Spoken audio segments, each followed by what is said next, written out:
Welcome प्यारे बच्चों, this is your chemistry class और आज हम टॉपिक पढ़ेंगे इंटीग्रेटेड रेट इक्वेशन। देखिए, इंटीग्रेटेड रेट इक्वेशन पढ़ने का हमारा मोटो क्या है, पहले तो हम ये सीखेंगे बच्चों। हम जो है ये काम कर चुके हैं, यहाँ पे कंसंट्रेशन ऑफ रिएक्टेंट मैं ऐसे राइट कर रहा हूँ कंसंट्रेशन ऑफ रिएक्टेंट को, और यहाँ पे था टाइम बच्चों। तो हमारे ग्राफ कुछ इस तरीके से कर्व में आ रहे थे। तो जो इसमें चेंज इन कंसंट्रेशन करके और time, change in concentration upon time करके हम प्यारे बच्चों क्या कैलकुलेट करते थे, ध्यान है किसी को? तो ये करते थे एवरेज रेट ऑफ रिएक्शन। लेकिन बच्चों जब हम किसी एक पर्टिकुलर टाइम पे देखते थे, स्लोप बनाते थे, ऐसे स्लोप बना के फिर स्पीड को कैलकुलेट करते थे, तो ये क्या था? Instantaneous rate of reaction. यानी एक पर्टिकुलर टाइम पे क्या स्पीड चल रही है। तो बच्चों ये बार बार देखने के लिए कि पर्टिकुलर टाइम पे क्या स्पीड है, ये बड़ा इंपॉर्टेंट होता है कि उसकी रिएक्टेंट कितनी रह गई है, अब उसकी स्पीड क्या है। इससे जो है हम एक्सपेरिमेंटल ऑर्डर ऑफ रिएक्शन या रेट लॉ, इन चीजों में ये चीजें हेल्प करती हैं। तो हमें बार बार चाहिए कि पर्टिकुलर टाइम पे क्या जो है रिएक्शन है, क्या जो है उस पे कांस्टेंट है, क्या स्पीड वहां पे चल रही है। तो प्यारे बच्चों देखिए, change in concentration upon time taken, ये होता है रेट। ये एक डिफरेंशियल इक्वेशन है और ये एक एवरेज के लिए। बट अगर ये स्लोप हो, ऐसे टेंजेंट हो, तो फिर हमें कोई प्रॉब्लम नहीं होती है। तो हम इंटीग्रेटेड रेट इक्वेशन में जो इक्वेशन बनेगी और उस इक्वेशन से बच्चों ग्राफ बनाएंगे, वो हमारा स्ट्रेट लाइन आएगा। तो हमें बार बार ऐसे स्लोप ड्रा करने की नीड नहीं रहेगी। यहाँ पे हम डायरेक्ट जो है इंस्टेंटेनियस स्पीड को चेक कर सकते हैं। तो इंटीग्रेटेड रेट इक्वेशन बड़ी बेनिफिशियल है, और ये हम पहले पढ़ेंगे जीरो ऑर्डर के लिए बच्चों, और फिर पढ़ेंगे फर्स्ट ऑर्डर के लिए। दो इंटीग्रेटेड रेट इक्वेशन हम करेंगे। तो देखिए प्यारे बच्चों, ये इक्वेशन है, ए जो है प्रोडक्ट पी में चेंज हो रहा है, reactant A is changing into the P product.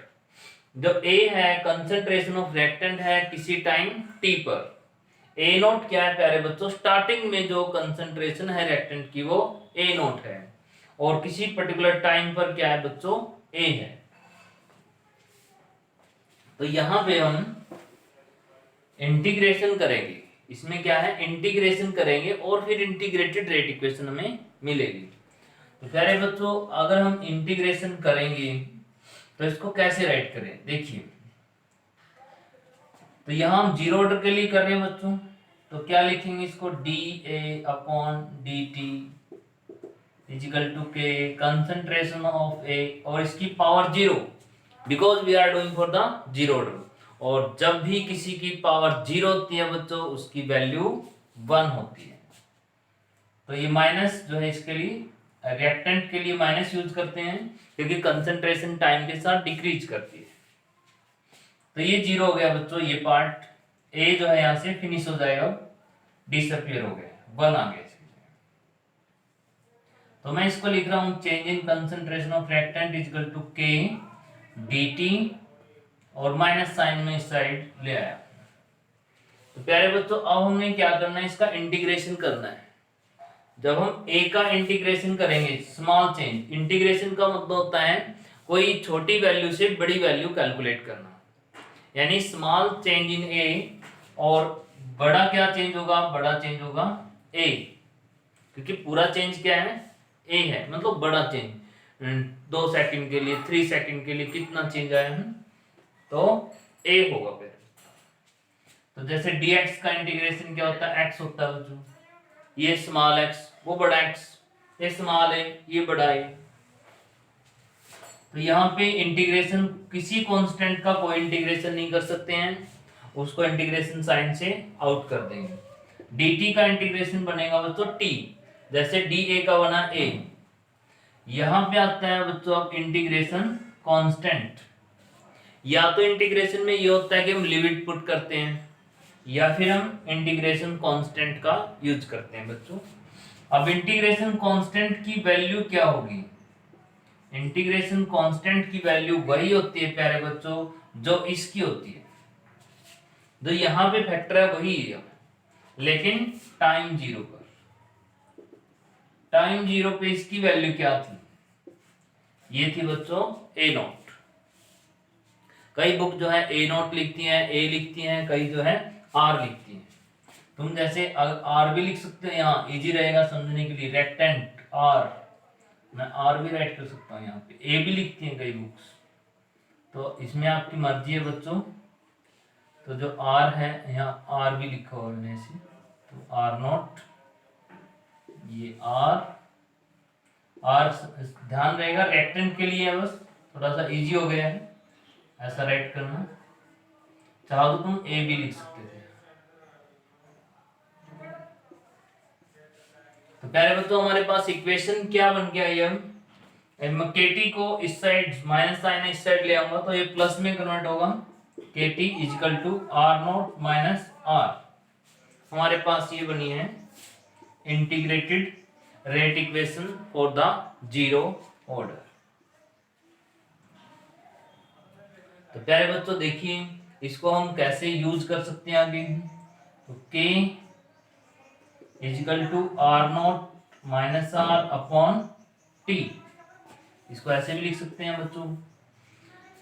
तो देखिए ध्यान से, मैंने एक रिएक्शन लिखी, रिएक्शन को जैसे रेट को दिखाते हैं change in concentration of reactant upon time taken, और रेट लॉ कहता है कि के कांस्टेंट मल्टीप्लाई जो रिएक्शन का जो रिएक्टेंट है उसकी पावर, ऐसे रेट लॉ कहता है कि इसके इक्वल होता है। फिर यहाँ पे जीरो ऑर्डर है, जीरो ऑर्डर में वन वैल्यू हो जाती है, तो फिर इंटीग्रेशन किया, डी आर का इंटीग्रेशन आर आया, डी टी का टी आया, के का इंटीग्रेशन नहीं होता है, यह इंटीग्रेशन कांस्टेंट आता है। इंटीग्रेशन कांस्टेंट की वही वैल्यू होती है जो इसकी वैल्यू स्टार्टिंग में थी, स्टार्टिंग में क्या थी, आर नॉट थी, तो ये इक्वेशन बनी। तो प्यारे बच्चों फिर ये इक्वेशन हमें मिल जाती है।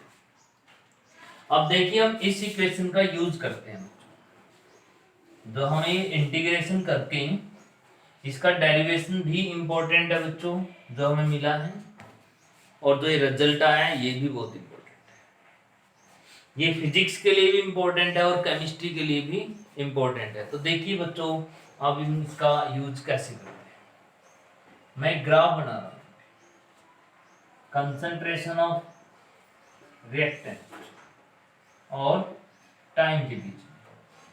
अगर कंसंट्रेशन ऑफ रिएक्टेंट और टाइम के बीच में मैं यहाँ ग्राफ बनाता हूँ बच्चों, तो इसमें हम कैसे कर सकते हैं इस ग्राफ को। देखिए ग्राफ है बच्चों टी और आर के बीच में, ये तो स्टार्टिंग की वैल्यू है, कांस्टेंट है कि स्टार्टिंग में इतनी कंसंट्रेशन थी।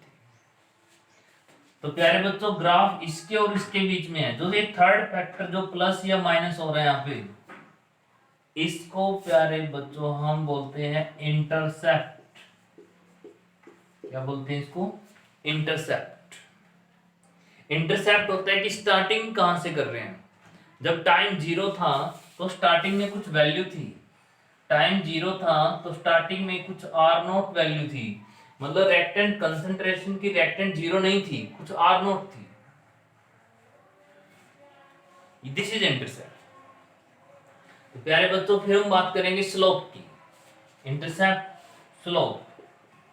स्लोप क्या करते हैं, स्लोप बनाते हैं बच्चों हम दिस डिवाइड में दिस, इंटरसेप्ट को हटा दीजिए अब स्लोप बनाते हुए, भूल जाइए इंटरसेप्ट है इसमें, तो बचा क्या, बच्चा हमारे पास K T is equal to minus R. यहां पे स्लोप बनाइए, स्लोप क्या होता है, टेंजेंट होता है बच्चों परपेंडिकुलर अपॉन बेस, तो रेक्टेंट आर बाई टी, तो आर बाई टी करिए बच्चों, ये आर ये टी और ये क्या आया माइनस के, यानी कि जो स्लोप आया बच्चों वो नेगेटिव के इक्वल आया है, जो स्लोप आया है बच्चों वो क्या आया है, के इक्वल आया है, और वो नेगेटिव में है, नेगेटिव के, यानी कि माइनस के जो है वो स्लोप है यहाँ पे।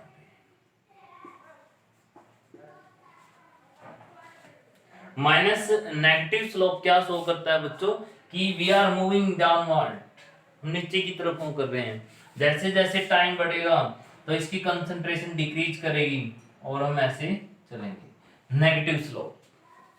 तो ये बता रहा है बच्चों इंस्टेंट के बारे में, ये एक पर्टिकुलर टाइम पे उसकी कंसंट्रेशन में क्या चेंज आ रहा है। तो बच्चों ये बहुत इंपॉर्टेंट है, और ये डिफरेंशियल इक्वेशन जो थी उससे भी ज़्यादा बेनिफिशियल है, और बार बार इंस्टेंट स्पीड निकालने की ज़रूरत नहीं है। यहाँ ऑलरेडी जो है एक स्लोप है और यहाँ इजीली हम इसमें कैलकुलेशन कर सकते हैं। तो प्यारे बच्चों ये था जीरो ऑर्डर की इंटीग्रेटेड रेट इक्वेशन, फिर उससे ग्राफ बनाना, स्लोप समझना और इंटरसेप्ट को समझना। स्लोप बच्चों टेंजेंट होता है, मींस परपेंडिकुलर अपॉन बेस करके जो भी बचेगा वो स्लोप होगा। तो मैंने भी यहाँ क्या किया, r बाई टी किया, ये r है ये t है, तो what is the remaining part minus K, this is slope, this is intercept. अब प्यारे बच्चों एक इंपॉर्टेंट टर्म और इसके अंदर आएगी, half life. Half life, half life क्या होता है, मतलब देखो हाफ लाइफ, लाइफ समझ में आता है कि समय की बात कर रहे हैं, किसी टाइम की बात कर रहे हैं। तो प्यारे बच्चों ये वो टाइम है, it is a time, time eight which reactant concentration reduced, reactant concentration reduced to half, मतलब रिएक्टेंट की कंसंट्रेशन आधी रह जाती है बच्चों, इसको बोलते हैं हाफ लाइफ। तो इंटीग्रेटेड रेट इक्वेशन जो है इसमें अगर मैं हाफ लाइफ की बात करूं तो कैसे मॉडिफाई होगी। इक्वेशन है हमारे बच्चों KT is equal to R not divide में आर, यानी ये भी लिख सकते हैं, चलो यहीं पे लिख देता हूँ KT इजिकल टू दिस। तो प्यारे बच्चों इसको मैं ऐसे लिख सकता हूँ T is equal to R not upon R upon K. अगर मैं हाफ लाइफ की बात करता हूँ तो उसमें जो कंसंट्रेशन है प्यारे बच्चों वो हाफ रह जाती है। तो T को क्या लिखूँ मैं, हाफ, क्योंकि ये हाफ लाइफ है। आर नॉट तो फिक्स है, स्टार्टिंग में क्या कंसंट्रेशन थी ये थी। फिर हाफ लाइफ पे क्या होगी, हाफ लाइफ पे प्यारे बच्चों आधी रह गई, हाफ रह गई, डिवाइड में के।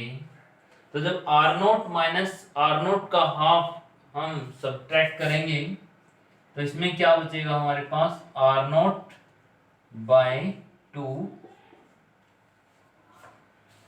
समझा क्या बच्चों। अगर मैं 5 में से 5/2 सब्ट्रैक्ट करूंगा तो मुझे 5/2 बचेंगे।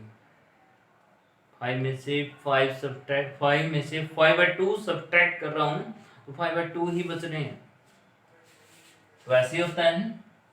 तो प्यारे बच्चों अब हम इस इक्वेशन को फाइनली कैसे राइट कर सकते हैं, देखिए। तो हाफ लाइफ क्या आया इसमें, हाफ लाइफ आया बच्चों और नॉट, ये इसके हाफ लाइफ का फॉर्मूला आ गया। तो क्या बच्चों इसका हाफ लाइफ जो है वो इसकी किसी इनिशियल कंसंट्रेशन पे डिपेंड करता है कि उसका हाफ लाइफ इतने टाइम का होगा, इतने का होगा। तो यस, तो उसकी स्टार्टिंग की कंसंट्रेशन क्या है ये बड़ी इंपॉर्टेंट होती है और इसमें इसका हाफ लाइफ छिपा होता है। तो ये इनिशियल कंसंट्रेशन ऑफ रिएक्टेंट पे डिपेंड करता है और इसमें कांस्टेंट का ये ऐसे रोल है। इसमें हम कंपेयर करेंगे जब हम फर्स्ट ऑर्डर निकालेंगे, फर्स्ट ऑर्डर में पाएंगे कि उसमें जो हाफ लाइफ है वो इनिशियल कंसंट्रेशन ऑफ रिएक्टेंट पे डिपेंड ही नहीं करता। चाहे कुछ भी कंसंट्रेशन ली है, हाफ लाइफ फिक्स होता है फर्स्ट ऑर्डर के अंदर, लेकिन यहाँ पे इनिशियल कंसंट्रेशन पे डिपेंड करता है हाफ लाइफ। तो इसको ध्यान रखना बच्चों। तो हम क्या करेंगे, हम जो है इन दोनों फॉर्मूलों को याद रखेंगे और हाफ लाइफ का मीनिंग याद रखेंगे, डेरिवेशन पढ़ेंगे, ग्राफ बनाएंगे, ग्राफ के अंदर स्लोप और इंटरसेप्ट को देखेंगे और इन पे कोई न्यूमेरिकल भी हम करेंगे। तो प्यारे बच्चों कल जो है फिर हम इनके ऊपर जो है और काम करेंगे, जीरो ऑर्डर के ऊपर। और आज को जो है यहीं पे इतना ही करते हैं बच्चों। तो ये है integrated rate equation for zero order. कल हम पढ़ेंगे integrated rate equation for the first order. तो प्यारे बच्चों, आज के लिए इतना ही। Thank you.